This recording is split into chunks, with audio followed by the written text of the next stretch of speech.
Welcome to DaAi Headlines. I'm Wendy Chen. Thank you for joining us.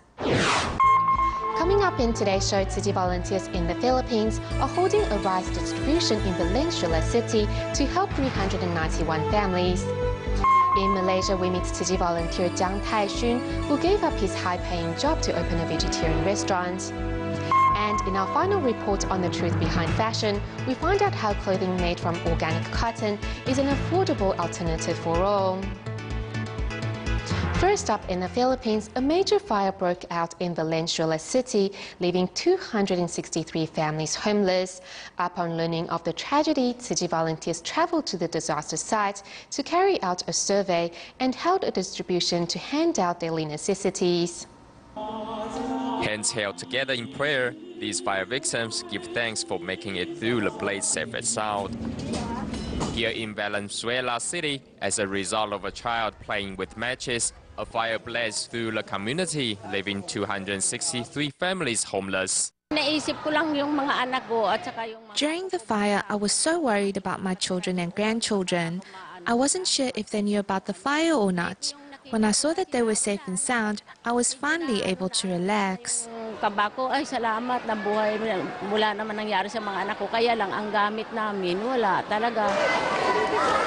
Here at the local shelter, residents have stacked all their belongings inside a little space allotted to each of them. Hearing of their plight, Tzu Chi volunteers soon arrive with aid supplies.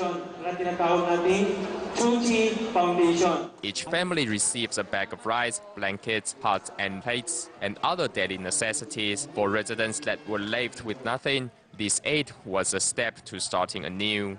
The items given by you today have allowed us to have food to eat and a chance to take a proper shower. Thank you so much for helping change our lives for the better. In thanks, many of the victims also donate spare change to the volunteers' bamboo banks, ensuring the cycle of love continues turning. Staying in Valenzuela City, Tzu Chi volunteers held a rice distribution to help 391 households. Most of these residents collect recyclables or clean garbage trucks to make ends meet. However, their daily income is no more than $3. Therefore, the aid supplies given by Tzu Chi were a great help for these families. This 20-kilo bag of rice is enough to feed Elena Cabrera's family of 7 for days. Cabrera excitedly hurries home, which is located near a garbage dump.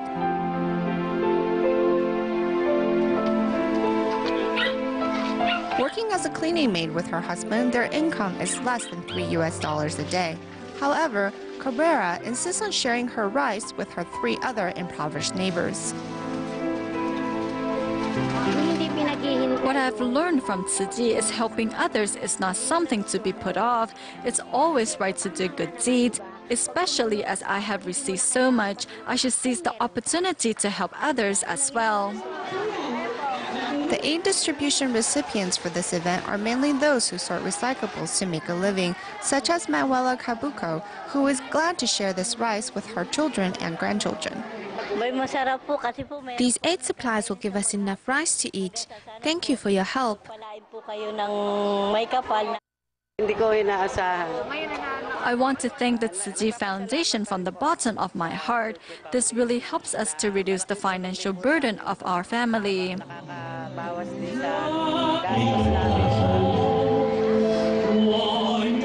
Luz Viminda Sayas was worried her religious beliefs would prevent her from receiving the aid supplies, but was relieved to find out Tzu Chi's help crosses religions. Besides handing out aid supplies, Tzu Chi volunteers also encourage these recipients to find the right path in life, and thus, although recipients are poor, everyone donates some coins into the bamboo coin banks. Moving to Indonesia, in a program established to help the poor and destitute, Tzu Chi volunteers began building homes for residents living on the outskirts of Jakarta in 2011. Over the past 2 years, volunteers have constructed a total of 104 homes, and recently 5 more families moved into the finished homes. Seeing the house that is to be hers, this new homeowner can't keep the happiness off her face. Since 2011, we have constructed 104 of these homes. This was the state volunteers found most of the homes when they first came to the Silingqing village in 2011. Houses were old, their roofs leaked, and were generally unsafe and unhealthy for their inhabitants. Therefore, volunteers decided to help. Over the past 2 years, they have built 104 new homes for the residents, and recently, 5 more families moved into their new home. One of the new homeowners is Siti Rahima, who has been raising her family alone since her husband passed away 7 years ago. Although life has been difficult, she still decided to adopt an orphan into the family. He looked so forlorn. He was an orphan. I feel so thankful to be able to adopt him. Doing so has brought many blessings, and we have not had to go hungry. In fact, everything has gone very smoothly since that time. From being helped to helping others, for Siti Rahima, with her children by her side and a new house to live in, the Pure Land is right here and now.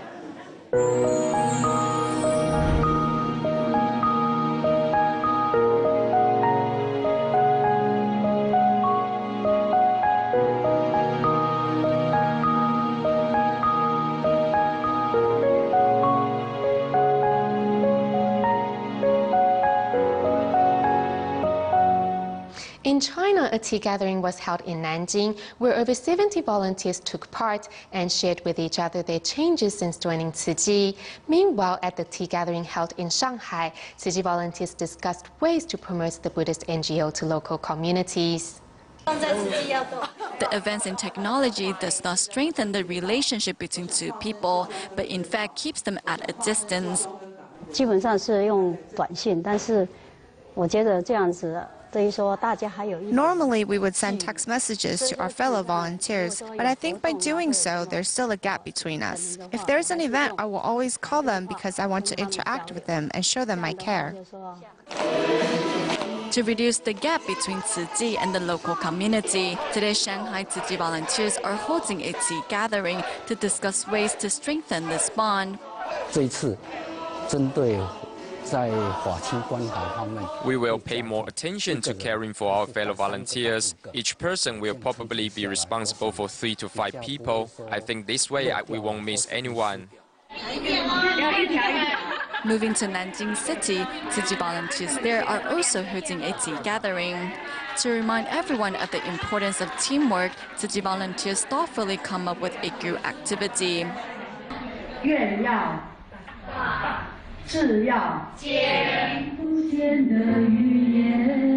Today, 70 volunteers gathered together to bring encouragement to one another. Among the volunteers is Guo Zhijuan, who lives in Hefei City, Anhui Province. She says that Tzu Chi helped her walk out of her broken marriage and gave her a new path in life.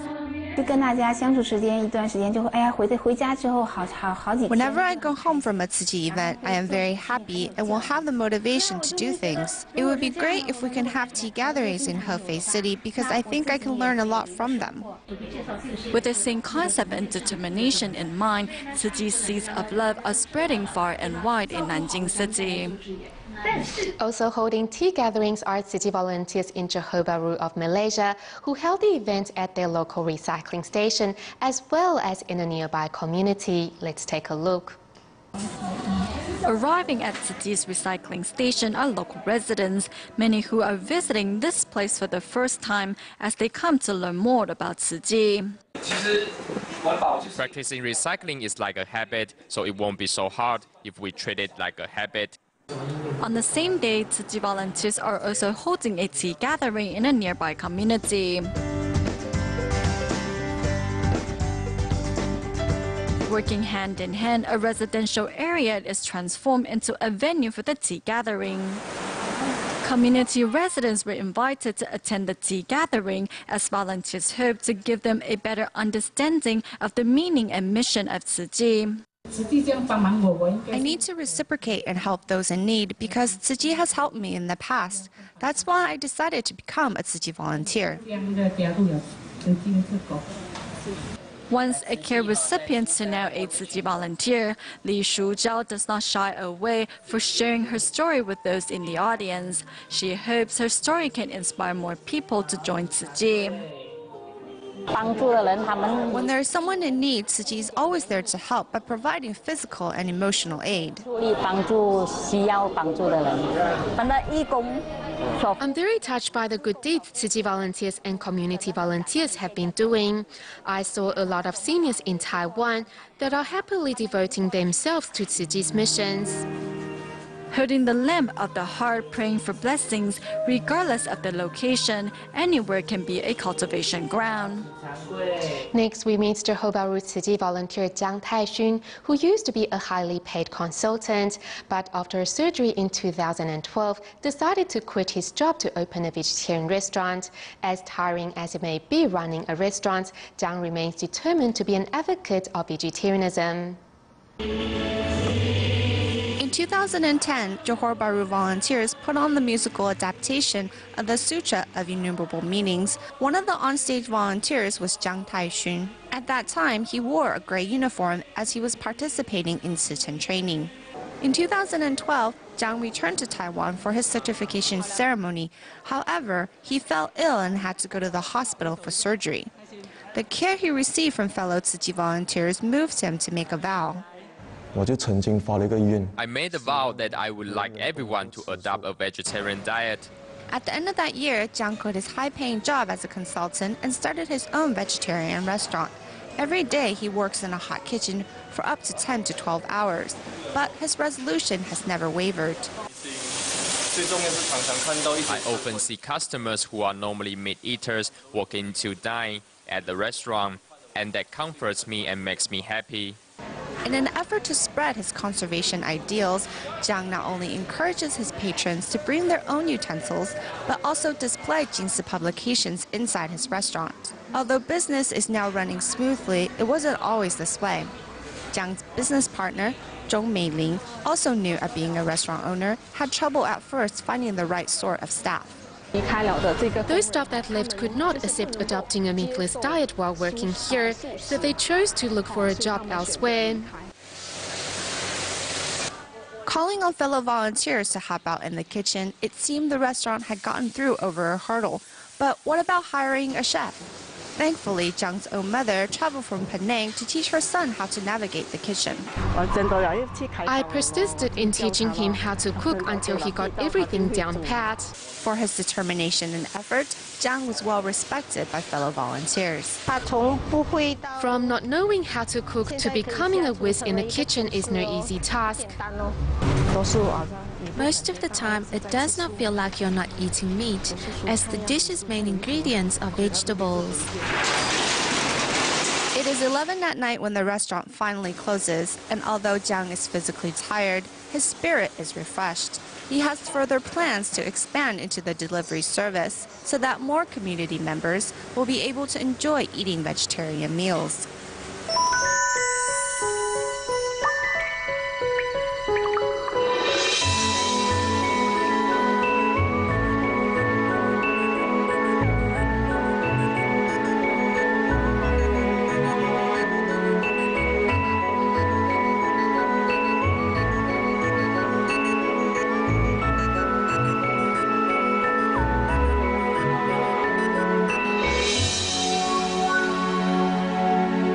What prices are you willing to pay in pursuit of the latest trends? The price of a polluted river or a toxic reservoir, or is it at the expense of our next generation? Although we wash our newly purchased clothes before we wear them, this is just another way of releasing pollutant into our waters as well. Today, in our final report on the truth behind fashion, we look into organic clothing as another affordable alternative. Fresh greens, organic rice. A white collar at the Industrial Technology Research Institute, Ms. Wen often purchases clothes at markets such as these.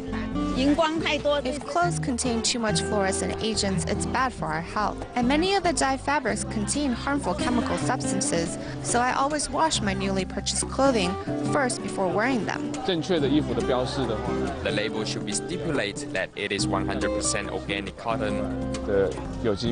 According to the standards laid down in the United States, to begin with, organic fields must go through a cleansing period of 3 years without the use of chemical fertilizers and pesticides before planting the first organic crop, and they cannot be genetically modified.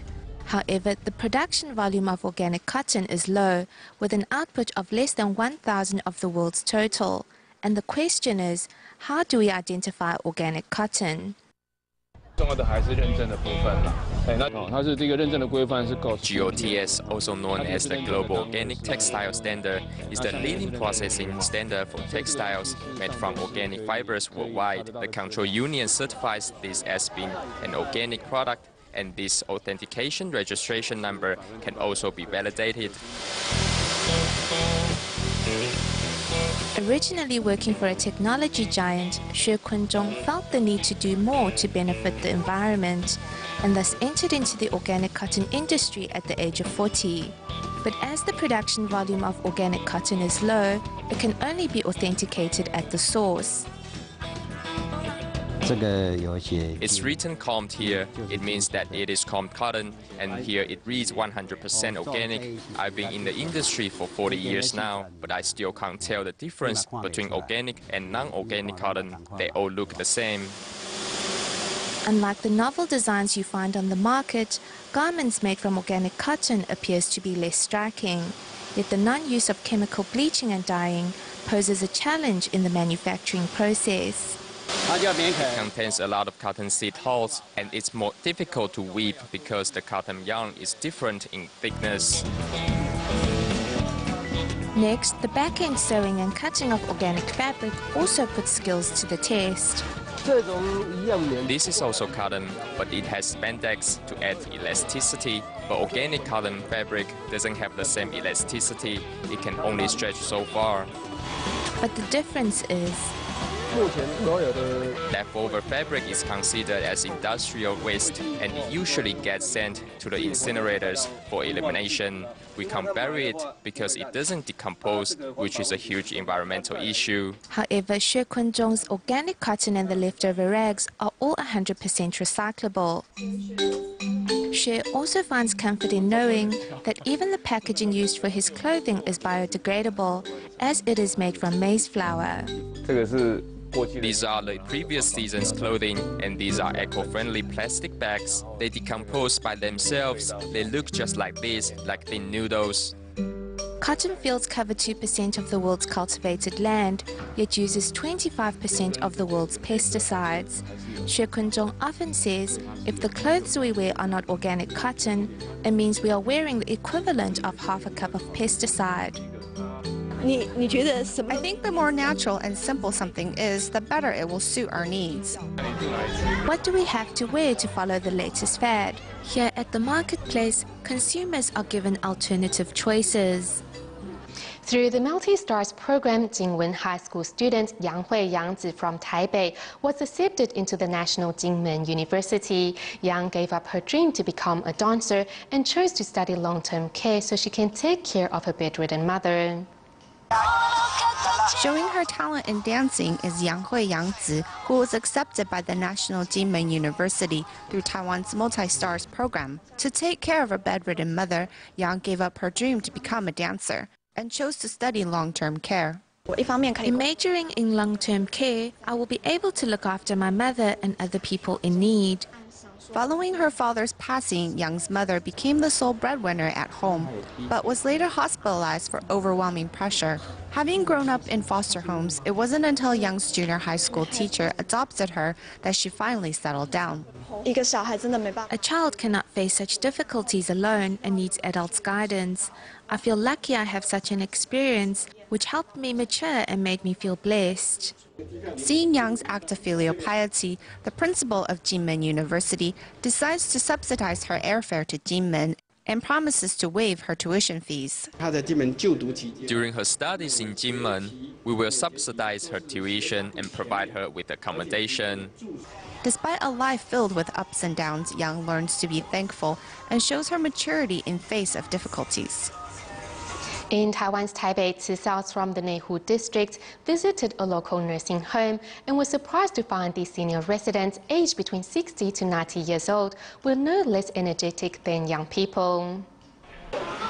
Following in the Tzu Chi volunteers' footsteps, Tzu Saos from Nehu district visited a nursing home to care for senior residents.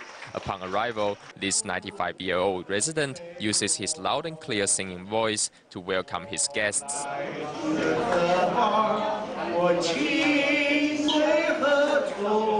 The senior says his way to keep healthy is singing all the time. Later, the Tzu Saos listened attentively as senior residents share their tips on keeping fit.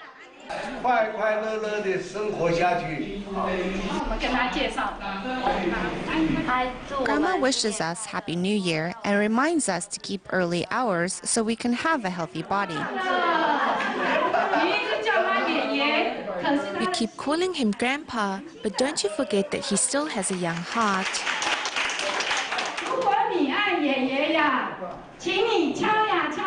With Tzu Saos giving them a massage, the senior residents are all smiles.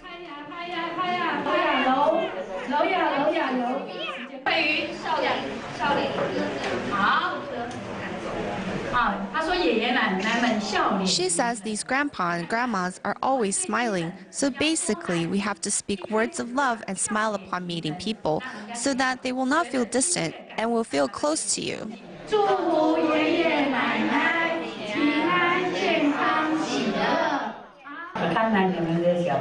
Seeing so many kids caring for us, I am very happy.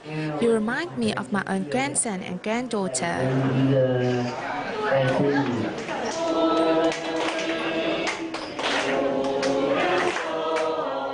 Tzu Saos then served dessert prepared by the volunteers for the seniors who find both the snacks and care to be ever so sweet. While Tzu Chi volunteers and team of medical staff was carrying out home visitations in Taichung, they came across 1K recipient Mr. Sen, who tried to end his own life. Luckily, volunteers showed up in time to prevent the tragedy. Early in the morning, Tzu Chi volunteers and medical staff arrived at care recipient Mr. Sen's house. As he answered the door with his walking aid, volunteers immediately spot the bloodstains on Mr. Sen's clothes, whose face was extremely pale as well. It then occurred to the volunteers that the man wanted to end his life, and they hurried to a nearby pharmacy to buy medication for his wounds. His wounds are a bit torn apart, so we need to have it first cleaned and stitched back together and then give him an injection to prevent infections. After the doctor covered his wounds, the volunteers then took Mr. Sen to the hospital for a further checkup. On the way, the man spoke of his hopelessness after his spinal surgery and the reason he wanted to end his life. I was really troubled because I couldn't do anything. I couldn't take a shower or change clothes. It was really inconvenient. Originally running a bike repair shop, Mr. Sen could no longer work after his injury and lived in solitude. Grateful to the volunteers for their help, Mr. Sen promised to cherish his life from now on. Back to Indonesia, seeing Tzu Chi's relief work after the January flooding in Jakarta, an education center decided to donate the application fees from a math competition to Tzu Chi. We'll leave you with these images. Thank you for tuning in. Goodbye.